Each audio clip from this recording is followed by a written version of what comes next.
Eu já escrevi um texto no blog sobre essa obra, só que é uma HQ que me pedem muito aqui no canal para eu comentar, para fazer um vídeo. Então hoje eu vou falar de Skullman. E Skullman é um daqueles casos que a gente tem que ir por partes. Sobre o que é Skullman? Skullman é uma história em quadrinhos escrita e desenhada pelo Ishinomori Shotaro, que foi publicada originalmente em 3 partes em 1970. E Skullman começa mostrando uma série de crimes sendo cometidos. Assassinatos, sequestros, terrorismo, destruição de empresas, provocação de desastres, para em seguida nos apresentar um dos protagonistas, que é o Kagura Tetsu. E o Kagura Tetsu, ele é o filho de um chefe Yakuza, e ele está entediado, e ele vai até uma agência de detetives, que pertence a um detetive já velho, experiente, que é o Tachiki, e ele passa a atuar ajudando o Tachiki. E o Tachiki, ele há 15 anos trabalha num caso em que ele procura um menino que desapareceu 15 anos atrás, quando esse menino tinha só 3 anos. E investigando a procura desse menino, o Tachiki chegou à conclusão de que o desaparecimento do menino está relacionado com essa série de crimes que aparentemente parecem casos isolados, a imprensa trata como casos isolados, mas que o Tachiki desconfia que é uma figura específica que cometeu todos esses crimes, que é a figura do Skullman. E a história mostra que, de fato, quem comete esses crimes é o Skullman. E o Skullman é um sujeito que se veste todo de preto e ele usa uma máscara que lembra uma caveira. Ele atua acompanhado de um segurança, que é o Garou. O Garou é um sujeito que tem uma forma humana, mas ele também pode se transformar em um morcego, em um lobo ou em um crocodilo humanoide. E o Skullman e o Garou juntos, eles cometem essa série de crimes que parecem estar não relacionadas, e o Skullman faz isso de um jeito que parece que ele está se divertindo. O Skullman é um sujeito que ele é extremamente inteligente, e na história a gente descobre que ele é tão inteligente assim porque ele é um mutante, ele nasceu com capacidades mentais ampliadas, então ele é muito inteligente, e a mente dele é tão poderosa que ele consegue inclusive influenciar pessoas a se comportarem de determinadas maneiras. Então ele consegue hipnotizar pessoas.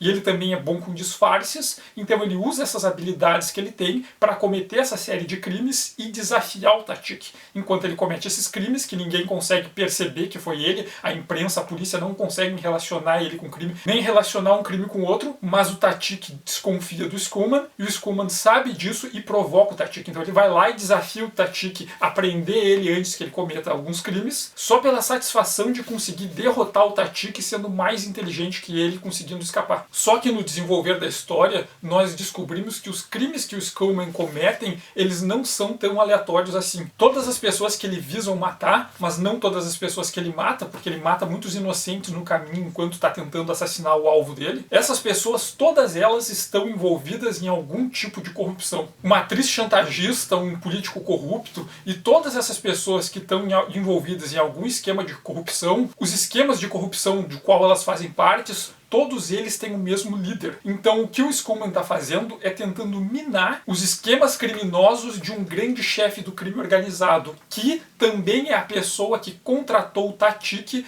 para capturar ele. E o Skullman, ele está motivado a fazer isso porque ele acredita que esse grande chefe do crime organizado assassinou os pais dele quando ele era criança. Então é tudo um grande complô de vingança em que ele quer se vingar desse sujeito que matou os pais dele, e ele acredita que qualquer coisa vale a pena se ele conseguir a vingança dele, mesmo que ele tenha que matar um monte de inocentes no caminho. E muita gente conhece a história de que originalmente o Ishinomori propôs pro Hirayama Toru, que era o produtor da Toei, e para a própria Toei, criar uma série de televisão do Skullman, que no meio do caminho ela não foi aprovada da forma que ele propôs e foi modificada até virar o Kamen Rider original de 1971. E muitos dos boatos que correm por aí é que porque Skullman não foi aceito e foi modificado, é porque Skullman seria muito violento, ou porque Skullman seria muito sombrio.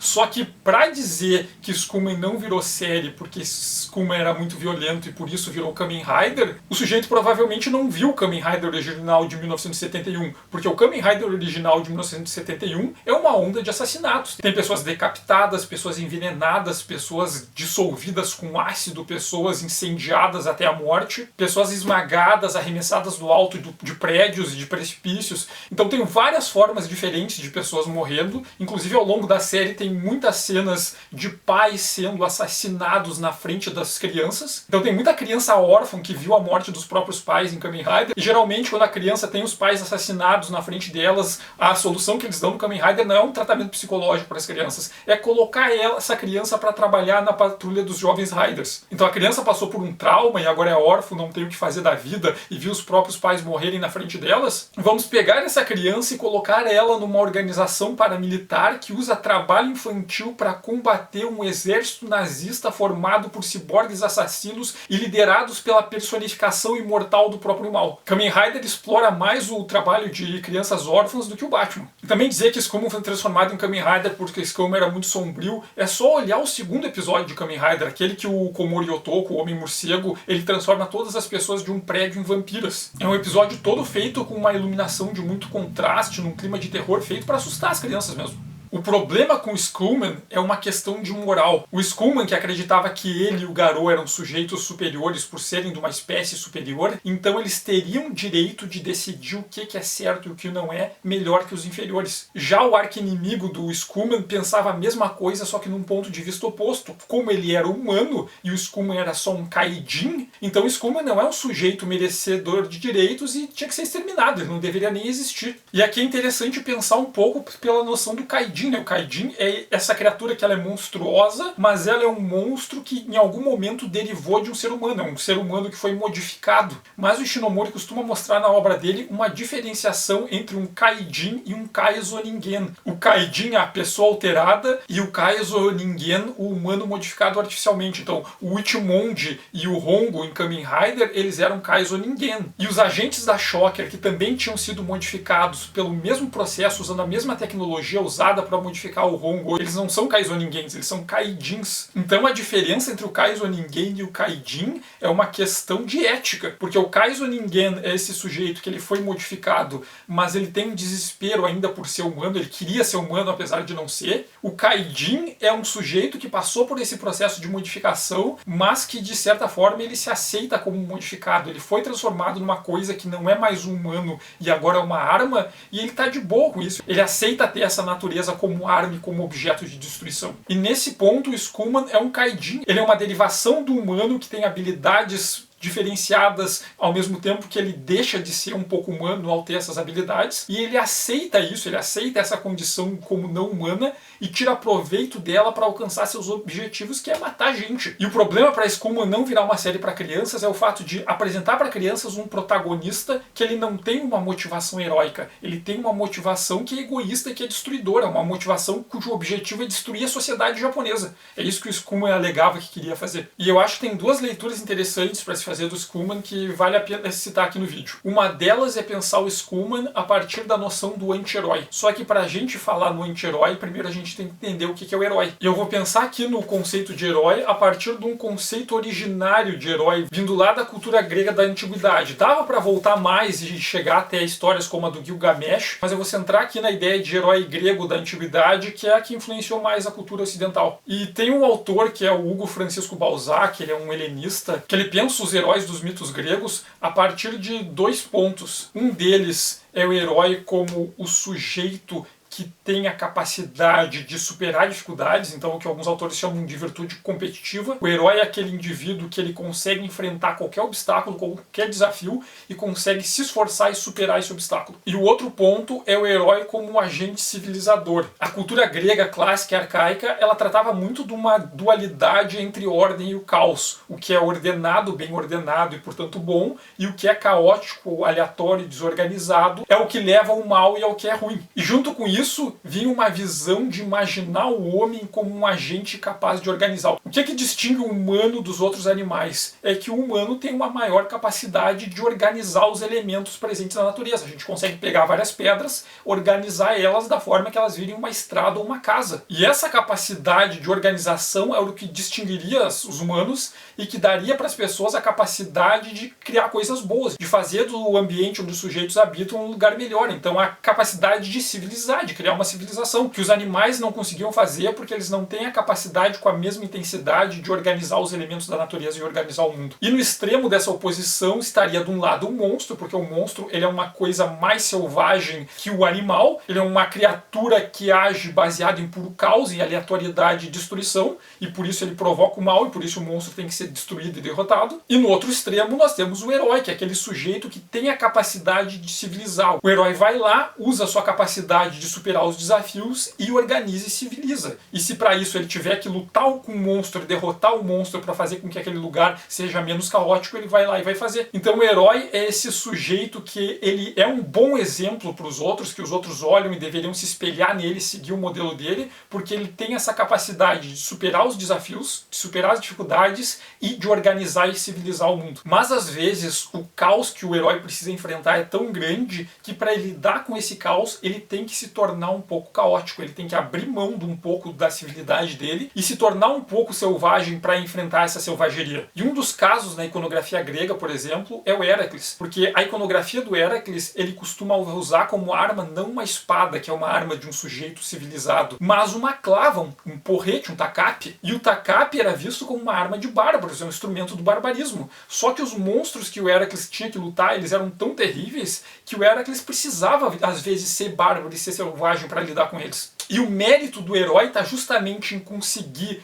ser selvagem para lidar com essa selvageria, e assim que a ameaça selvagem é derrotada, ele consegue se conter de novo e voltar a ser civilizado. O herói ele consegue usar a selvageria dele só no momento específico, e assim que a necessidade acaba, ele consegue se conter e consegue voltar à condição de ordem e de razão. Só que as narrativas gregas heróicas, elas têm tradicionalmente um momento que é chamado de catabases, que a catabases é a descida. É um momento em que o herói tem que confrontar algo tão selvagem, tão destruidor, que joga o herói no mundo inferior de decadência e de selvageria. Então o herói tem esse momento em que ele cai e depois ele passa pela anabasis, que é o momento em que ele consegue voltar à razão, voltar à ordem, voltar a ser aquele sujeito racional, lógico e exemplar. Então esse arco da catabasis, da anabasis, a descida e a reascensão do herói, reafirma ele como herói. O Heracles, por exemplo, tem um momento de catabasis, que é quando a Hera enlouquece ele e ele entra numa fúria irrefreável que ninguém consegue conter ele, e ele assassina a própria esposa e os próprios filhos. E depois, quando ele volta à razão e percebe o que ele fez, ele fica em desespero, porque ele deveria ser um herói, ele deveria ser um agente que civiliza, que salva e que combate as forças caóticas, mas ele se tornou caos e criou caos e destruição para as pessoas que eram mais importantes para ele. E depois, na história do Heracles, vai ter o momento de anabasis dele, que é quando ele aceita fazer os 12 trabalhos para se redimir. Então ele vai passar por aqueles 12 desafios, ele vai civilizar 12 contextos que estão caóticos para voltar a ser um herói e se reerguer. Então a catabasis e a anabasis fazem parte dessa jornada heróica da tradição grega. Só que nesse momento em que o herói cai na parte mais baixa da catabasis, tem um termo para isso que é a hibris, que é quando o herói ele tá tão decadente, ele tá tão perdido na selvageria que ele começa a cometer excessos. Ele, por arrogância, por soberba, confiante demais nas capacidades dele, ele comete vários excessos, e esses excessos causam prejuízo, causam mal e levam ele até a catabasis. E um dos tipos mais comuns de hibris nessas histórias de heróis gregos é um caso do phonos acousios, que é a morte voluntária. Quando o herói, no momento de soberba, de arrogância,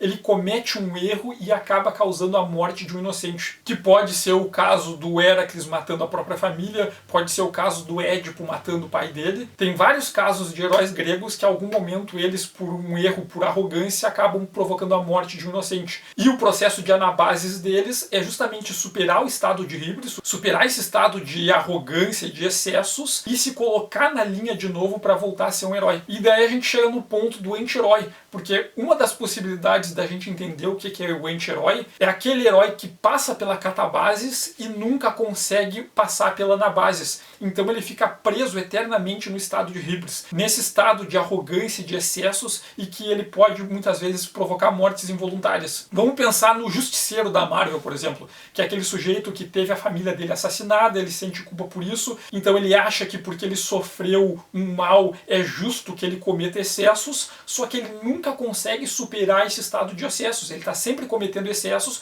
porque ele sempre acha que o mal que ele sofreu justifica isso. Então uma forma da gente pensar o anti-herói é pensar nesse sujeito que está preso nesse estado de excessos. E é o caso do Skullman, ele está preso no estado de híbris. Mesmo que ele seja um sujeito com habilidades superiores, que ele sofra algum preconceito, mesmo que quem ele está matando faz parte de uma organização criminosa que ele quer derrubar e que o arqui-inimigo dele é um grande chefão do crime organizado, e mesmo que esse chefão do crime organizado matou os pais dele, ele ainda assim, no processo de vingança dele, mata um monte de inocentes e ele não se importa em matar os inocentes, desde que ele consiga matar aquele sujeito que provocou o mal para ele, e ele acha que como ele primeiro foi uma vítima, então é justo que ele se vingue. Tudo que ele faz, toda a destruição e todos os excessos que ele comete, na mente dele ele está cometendo algo justo, porque ele foi lesado primeiro. Então o Skullman é um sujeito que ele está preso na híbris. E o que vai diferenciar ele do Kamen Rider, porque o Hongo é um sujeito que ele foi jogado numa condição de catabase, ele foi transformado num monstro para servir uma organização nazista. E ele consegue se libertar disso, mas ele nunca mais vai ser um humano de novo. Mas mesmo assim ele não comete excessos, ele usa as vantagens de ter sido transformado num monstro para tentar fazer algo bom daquilo. Que é a essência dos Kamen Riders é usar o poder maligno para tentar fazer alguma coisa boa com aquilo. E que é a questão do herói que se aproxima do caos, mas consegue voltar para a ordem depois. E o Skullman nunca conseguiu voltar para a ordem. Ele é o personagem que está preso no estado de híbris eternamente. E por isso que ele é um anti-herói. E não só é um anti-herói, como ele vai ser um anti-herói que vai influenciar a criação de vários outros anti-heróis nos quadrinhos e na animação japonesa depois dele. E a segunda leitura que eu vou propor aqui pro Skullman é a partir do personagem que acabou sendo paradigma para a criação do Skullman, que é o protagonista de Dr. Mabuse, o Jogador, que é um livro publicado originalmente em 1921, escrito pelo Norbert Jacques, e que em 1922 foi adaptado como um filme pelo Fritz Lang. E o Dr. Mabuse, o Jogador, é uma história que se passa na Alemanha após a Primeira Guerra Mundial, ali na República de Weimar. O filme começa mostrando uma série de crimes sendo cometidos, trapaças, fraudes, assassinatos, sequestros, roubos, todo tipo de crime, e todos esses crimes são cometidos pelo Dr. Mabuse. O Dr. Mabuse, ele é um psiquiatra renomado na Alemanha, ele é um sujeito rico, ele vive bem, e ele é extremamente inteligente, ele é muito inteligente, e ele tem a mente tão elevada que ele consegue influenciar as pessoas e hipnotizar as pessoas. E o Dr. Mabuse comete uma variedade enorme de crimes, sendo que ele não precisava cometer os crimes. Ele falsifica dinheiro, ele rouba bancos, ele cria fraudes na bolsa de valores para ganhar dinheiro, mas ele já é rico, ele não precisa daquele dinheiro. Ele joga fora parte do dinheiro que ele rouba. Ele comete os crimes pela diversão de cometer o crime. E não só ele comete o crime, como ele é investigado por um policial. O policial não sabe quem é esse criminoso, ele só sabe que existe esse super criminoso, que ele não consegue nunca encontrar. E o Mabuse, ele dá várias pistas para a polícia só pela satisfação de conseguir fugir e derrotar a polícia.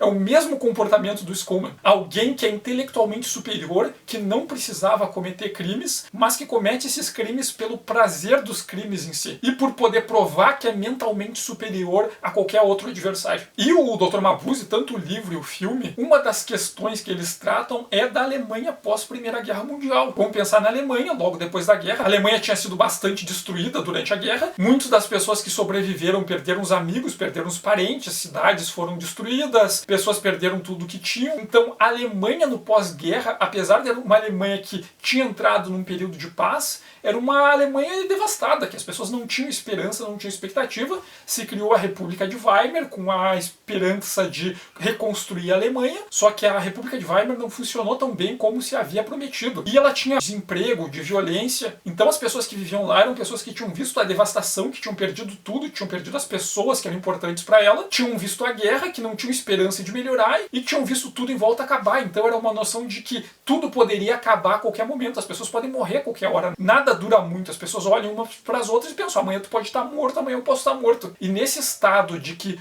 tudo parece perene, tudo parece não ter importância, as pessoas surtavam, elas enlouqueciam. Ou elas só queriam saber de festa e de se divertir. As pessoas começavam a viver inconsequentemente para tentar tirar o máximo de satisfação daqueles momentos, porque aqueles momentos poderiam ser os últimos. E o Mabuse reflete um pouco isso. Esse sujeito em que a única preocupação dele é viver ao máximo o momento presente e sem se preocupar com qualquer dano ou consequência que vai causar com os outros e com a sociedade que está em volta. Porque a sociedade pode acabar a qualquer momento, como acabou durante a guerra. O que significa a vida para pessoas que matam e veem morrer o tempo todo no cotidiano do dia a dia? E o que o Mabuse era para a Alemanha pós Primeira Guerra Mundial, o Skullman era para o Japão ali do final dos anos 60, começo dos 70. O Japão já tinha avançado na reconstrução pós Segunda Guerra Mundial, mas o trauma da guerra estava ali. As pessoas que viviam no Japão nessa época eram pessoas que tinham vivido durante a guerra. E é o período que começou a ascensão da extrema-direita japonesa, aquela história que eu já falei em vários outros vídeos, sobre o Partido Liberal Democrata, que tinha entre seus líderes várias pessoas que fizeram parte do governo e do exército durante a Segunda Guerra Mundial e que eram pró-aliança com a Alemanha nazista. Esses sujeitos que eram do Japão totalitarista durante a Segunda Guerra, que estavam voltando ao poder e estavam com esses discursos de vamos remilitarizar o Japão, vamos intervir nos outros países em volta, repressão policial, e uma geração mais velha conservadora que apoiava tudo isso, ao mesmo tempo que tinham os jovens que estavam ligados com o movimento da contracultura, que estavam brigando com essa geração anterior, porque eles não queriam viver nesse sistema repressor, mas ao mesmo tempo eles não estavam propondo nada novo. O que eles estavam propondo para substituir esse sistema militarista autoritário do Japão? Virar hippie, fazer festa, usar drogas. Então uma das coisas que o Skullman trata é desse choque cultural. A gente pega o Skullman e esse grande chefe criminoso que ele se opõe, a gente pode fazer um paralelo entre uma geração antiga que cometeu vários excessos apoiando o totalitarismo, apoiando o militarismo e a guerra e o conservadorismo, e agora estava apoiando de novo esses valores e a repressão policial, e do outro lado uma nova geração que quer derrubar esse sistema que eles acham que é injusto, mas também eles não estão propondo nada muito concreto, eles estão cometendo uma série de outros excessos.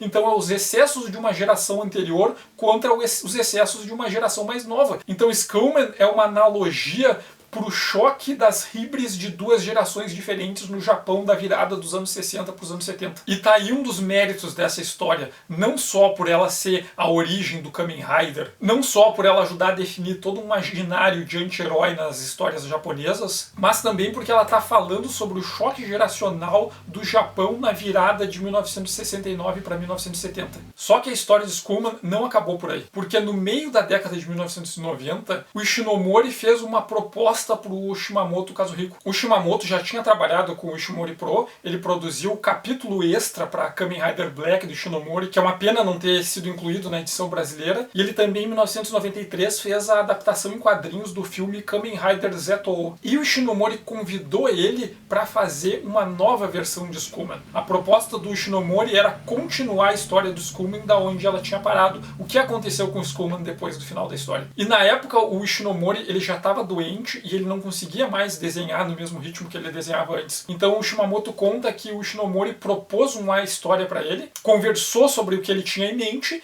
enviou para o Shimamoto o argumento para a história, só que o Ishinomori acabou morrendo em 1998. E foi só depois que o Ishinomori já tinha morrido que o Shimamoto conseguiu terminar o primeiro capítulo da nova versão de Skullman. Então essa nova versão de Skullman ela foi publicada entre 1998 e 2001. Nessa edição Bunkoban que eu tenho, no total são 5 volumes, e ela é desenhada pelo Shimamoto a partir dos argumentos que o Ishinomori rascunhou antes de morrer. E a proposta aqui é continuar a história do Skullman e do Garou, mostrando o que aconteceu com eles depois do final da história original, e eles entram em choque com uma outra organização de crime organizado, só que a diferença é que essa nova organização criminosa, eles passaram a criar Kaijin usando a mesma tecnologia usada para criar o Garou. E o Skullman e o Garou, eles decidem combater essa organização, só que dessas vezes eles não estão lutando só com humanos, e sim contra outros sujeitos que também são Kaijin e que também se consideram formas de vida superiores. E nessa versão do Shimamoto tem várias citações a outras obras do Ishinomori, o Kamen Rider aparece,